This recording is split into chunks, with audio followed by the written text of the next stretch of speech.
नमस्कार दोस्तों। आज हम आपके बीच यूपी पीसीएस 2018 प्रीलिम्स के अंतर्गत भारतीय संविधान व राज्य व्यवस्था के अंतर्गत पूछे गए 18 प्रश्नों को हल करेंगे, जो आगामी स्टेट परीक्षाओं की दृष्टि से अत्यंत महत्वपूर्ण होंगे। ये रहा पहला प्रश्न। सर्वप्रथम संसदात्मक सरकार किस देश में आरंभ की गई? ऑप्शंस हैं ग्रेट ब्रिटेन में, बेल्जियम में, फ्रांस में, स्विट्जरलैंड में। तो दोस्तों इसका सही उत्तर है संसदात्मक सरकार सर्वप्रथम ग्रेट ब्रिटेन में शुरू की गई। चलते हैं अगले प्रश्न पर। ये रहा दूसरा प्रश्न। भारत की संविधान सभा की अंतिम बैठक की सही तिथि बताइए। ऑप्शंस हैं ए 26 नवंबर 1949, बी 5 दिसंबर 1949, सी 24 जनवरी 1950, डी 25 जनवरी 1950। तो दोस्तों इसका सही उत्तर है ऑप्शन सी 24 जनवरी 1950। हमारे संविधान सभा द्वारा 24 जनवरी 1950 को अंतिम बैठक की जाती है। इसी दिन कुछ महत्वपूर्ण निर्णय लिए जाते हैं, जैसे राष्ट्रीय गीत व राष्ट्रीय गान को मान्यता प्रदान की जाती है। 24 जनवरी 1950 को ही संविधान सभा द्वारा डॉक्टर राजेंद्र प्रसाद को प्रथम राष्ट्रपति घोषित किया जाता है।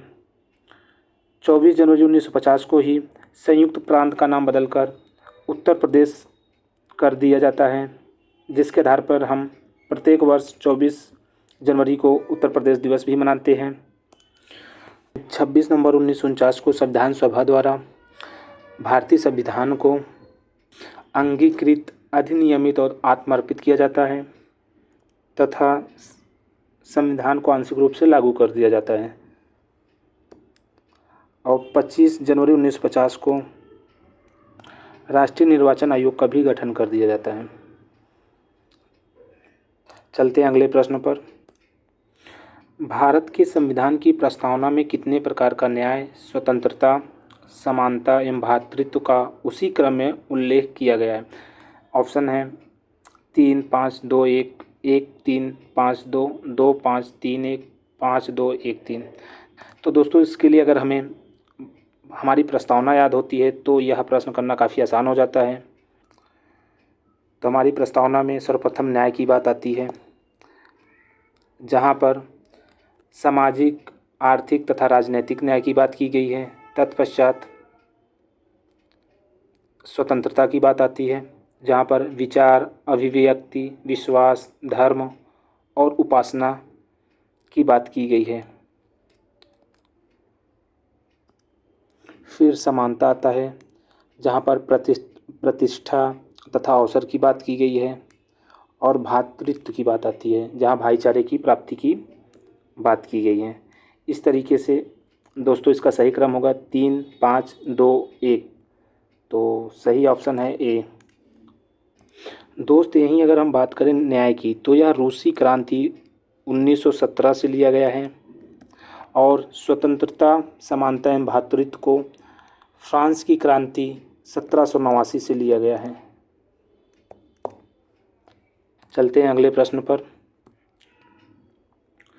निम्नलिखित में कौन सा भारत में भाषा के आधार पर बना पहला राज्य था? ऑप्शंस हैं ए केरल, बी मध्य प्रदेश, सी आंध्र प्रदेश, डी उत्तर प्रदेश। तो दोस्तों इसे हम सभी जानते हैं कि भाषा के आधार पर बनने वाला भारत का पहला राज्य 1953 में आंध्र प्रदेश होता है। चलते हैं अगले प्रश्न पर। निम्नलिखित में किसे अशोक चंद्र द्वारा भारत में आर्थिक मंत्रिपरिषद कहा गया? ऑप्शंस हैं ए योजना आयोग, बी वित्तीय आयोग, सी केंद्रीय मंत्रिपरिषद, डी प्रशासनिक सुधार आयोग। दोस्तों अशोक चंद्र द्वारा योजना आयोग को भारत में आर्थिक मंत्रिपरिषद की संज्ञा दी गई है। चलते हैं अगले प्रश्न पर। यह रहा अगला प्रश्न। निम्नलिखित में कौन एक संविधानेतर संस्था है? ऑप्शन है ए संघ लोक सेवा आयोग, बी वित्तीय आयोग, सी निर्वाचन आयोग और डी नीति आयोग। दोस्तों जैसा कि हम सभी जानते हैं संघ लोक सेवा आयोग, वित्त आयोग, निर्वाचन आयोग यह तीनों संवैधानिक संस्था है, जिसका जिक्र हमारे संविधान में क्रमशः संघ लोक सेवा आयोग का 315, वित्त आयोग अनुच्छेद 280 तथा निर्वाचन आयोग 324 में मिलता है। तो इस तरह इस प्रश्न का सही उत्तर होगा नीति आयोग। यह एक संविधानेतर संस्था है जिसे 1 जनवरी 2015 को योजना आयोग के स्थान पर लाया गया। तो चलते हैं अगले प्रश्न पर। यह रहा अगला प्रश्न, भारत के संविधान के किस भाग में हम नागरिकता से संबंधित प्रावधानों को पाते हैं? ऑप्शन हैं ए भाग 1, बी भाग 2, भाग 7, भाग 9। तो दोस्तों हम सभी जानते हैं कि हमारे संविधान में आर्टिकल 5 से लेकर 11 तक नागरिकता संबंधी प्रावधान है जो कि भारतीय संविधान के भाग 2 में है। इस तरह इसका सही उत्तर होगा ऑप्शन बी। वहीं दोस्त भाग 1 का संबंध संघ और उसका क्षेत्र से है। भाग 7 जैसे 7वें संविधान संशोधन 1956 के माध्यम से निश्चित कर दिया गया। भाग 9 का संबंध स्थानीय स्वशासन से है। चलते हैं अगले प्रश्न पर। तो प्रश्न यह रहा, राज्य के नीति निर्देशक तत्व सहज अध्ययन के लिए निम्नलिखित में से कौन से भागों में विभाजित किए जा सकते हैं? ऑप्शन है समाजवादी, बी उदार बौद्धिकतावादी, सी गांधीवादी, डी उपर्युक्त सही। तो दोस्तों राज्य के नीति निर्देशक तत्व को सहज अध्ययन के लिए समाजवादी, उदार बौद्धिकतावादी व गांधीवादी तीनों ही भागों में विभाजित किया गया है। इस तरीके से इस प्रश्न का सही उत्तर होगा ऑप्शन डी उपर्युक्त सही। वहीं गांधीवादी से संबंधित आर्टिकल जो हैं वो हैं 40, 43, 46, 47, 48।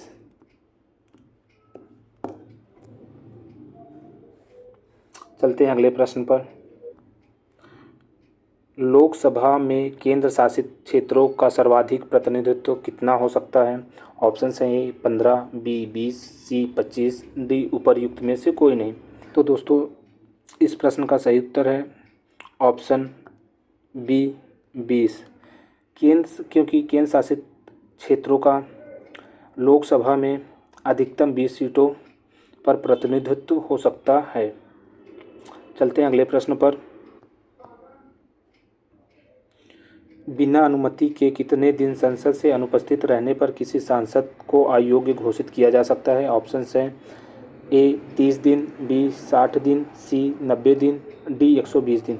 तो दोस्तों इसका सही उत्तर हम सभी जानते हैं कि 60 दिन अनुपस्थित रहने पर सांसद को संसद द्वारा अयोग्य घोषित किया जा सकता है।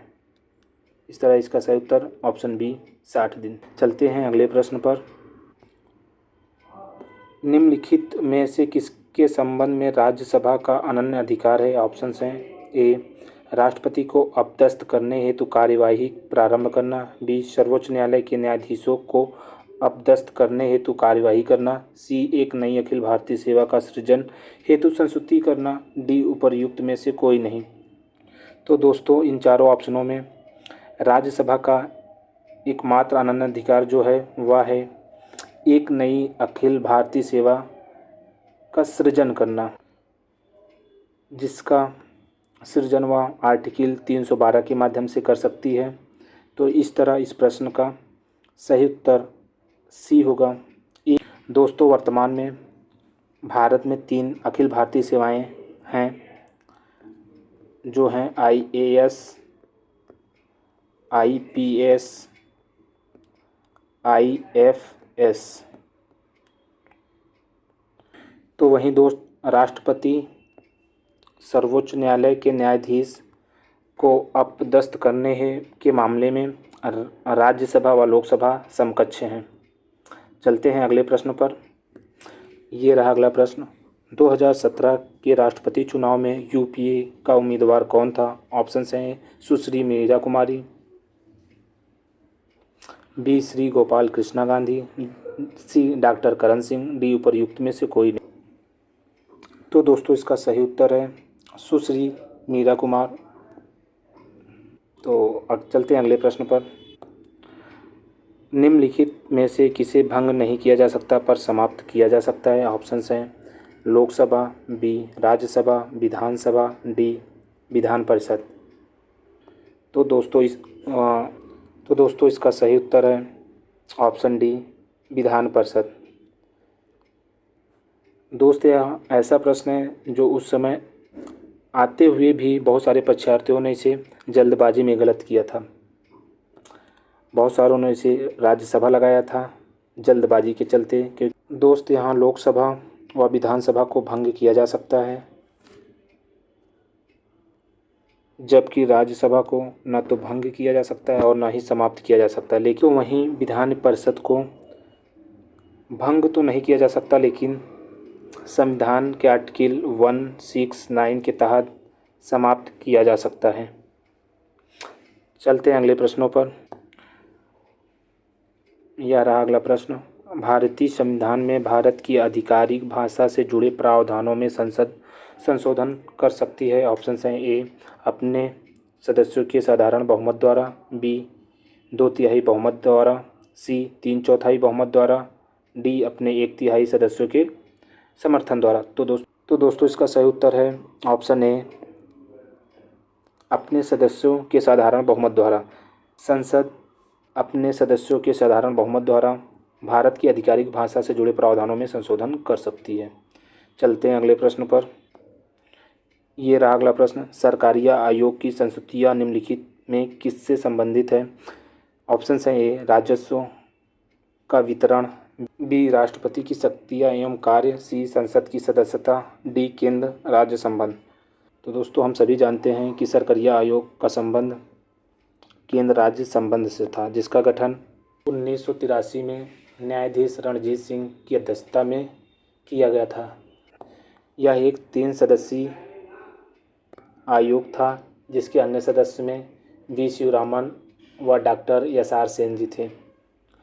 यह आयोग केंद्र को अपनी रिपोर्ट 1988 में सौंपता है।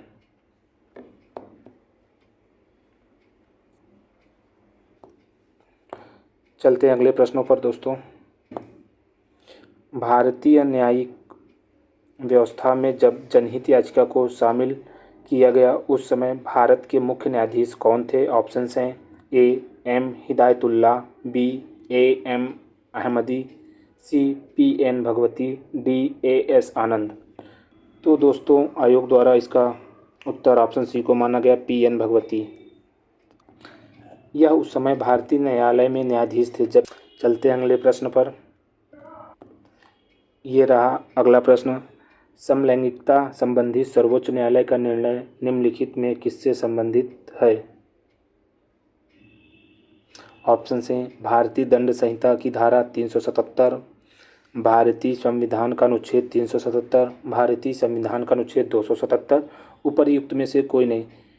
तो दोस्तों इसका सही उत्तर है ऑप्शन ए भारतीय दंड संहिता की धारा 377। तो दोस्तों यह उस समय के करंट से जोड़कर पूछा गया प्रश्न था, जिसके अंतर्गत सर्वोच्च न्यायालय ने आईपीसी की धारा 377 को अपराध मुक्त कर दिया है। चलते हैं आज के अंतिम प्रश्न पर। ये रहा आज का अंतिम प्रश्न। भारत सरकार द्वारा महिला एवं बाल विकास के लिए स्वतंत्र मंत्रालय कब स्थापित किया गया।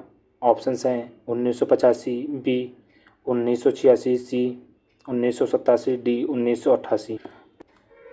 तो दोस्तों इस प्रश्न को उत्तर प्रदेश लोक सेवा आयोग द्वारा मूल्यांकन से बाहर कर दिया गया था। तो दोस्तों इस तरह 18 प्रश्नों की यह श्रृंखला समाप्त हुई। आप सभी का वीडियो देखने के लिए बहुत बहुत धन्यवाद। Thank you.